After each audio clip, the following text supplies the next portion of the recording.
Red colour ಬಾವುಟ ಹಾಕಿದ ನಂತರ ನೀವು ಯಾವುದೇ ಬೀಚಿಗಾಗಲಿ ನೀರಿಗಾಗಲಿ ಹೋಗಬಾರ್ದು. ದಯವಿಟ್ಟು ನಾನು ಕಾರವಾರದಿಂದ ಬೀಚಲ್ಲಿರುವ ಟೂರಿಸ್ಟ್ ಮಿತ್ರ ರಾಘವೇಂದ್ರ ಸಿಬ್ಬಂದಿ ಮಾತಾಡೋದು ನಿಮ್ಮ ಹತ್ರ.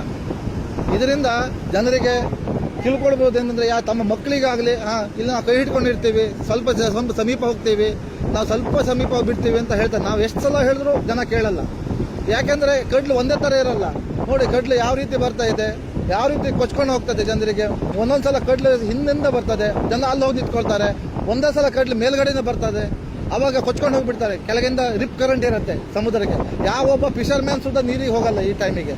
ಆದರೆ ಬಂದಂಥ ಪ್ರವಾಸಿಗರು ನಮ್ಮ ಮಾತಿಗೆ ಬೆಲೆನೇ ಕೊಡಲ್ಲ. ಒಂದೊಂದು ಟೈಮಿಗೆ ನಾವು ಇಷ್ಟಕ್ಕೆ ಹೇಳ್ತೀವಿ, ಯಾರು ಸಲುವಾಗಿ ಹೇಳ್ಕೊಳ್ತೀವಿ, ಯಾವುದೇ ಇನ್ಸಿಡೆಂಟ್ ಆಗಬಾರ್ದು ಅಂತ ಒಂದು ರಿಕ್ವೆಸ್ಟ್ ಮಾಡ್ಕೊಳ್ತೀವಿ ಪ್ರವಾಸಿಗರಿಗೆ. ಯಾಕೆಂದರೆ ನೀವು ಕಾರವಾರ ಆಗಲಿ ಕುಮಟಾ ಆಗಲಿ ಯಾವುದೇ ಸಮುದ್ರ ತೀರಕ್ಕೆ ಮಳೆಗಾಲದಲ್ಲಿ ಜೂನ್ ಜುಲೈ ಆಗಸ್ಟ್ ಯಾವುದೇ ಟ್ರಿಪ್ ಕೈಗೊಳ್ಳಬೇಡಿ ಅಂತ ವಿನಂತಿ ಮಾಡ್ಕೊಳ್ತೀವಿ.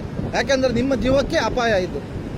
ದಯವಿಟ್ಟು ನಿಮ್ಮಲ್ಲಿ ಹೇಳ್ಕೊಳ್ತೀನಿ, ಟೂರಿಸ್ಟ್ ಮಿತ್ರನಾದ ರಾಘವೇಂದ್ರ ನಾಯ್ಕ್ ಸಿಬ್ಬಂದಿ ಕಾರವಾರದಿಂದ ನೀವು ಜೂನ್ ಜುಲೈ ಆಗಸ್ಟಲ್ಲಿ ನಿಮ್ಮದು ಯಾವುದೇ ಟ್ರಿಪ್ಪು ಬೀಚಿಗೆ ಹೋಗುವಂಥ ಟ್ರಿಪ್ಪನ್ನು ಕ್ಯಾನ್ಸಲ್ ಮಾಡಿ ಯಾವುದಾದ್ರು ದೇವಸ್ಥಾನ ಟೆಂಪಲ್ಗೆ ಹೋಗಿ ಬನ್ನಿ. ದಯವಿಟ್ಟು ನಿಮ್ಮಲ್ಲಿ ವಿನಂತಿ ಮಾಡ್ಕೊಳ್ತೀನಿ.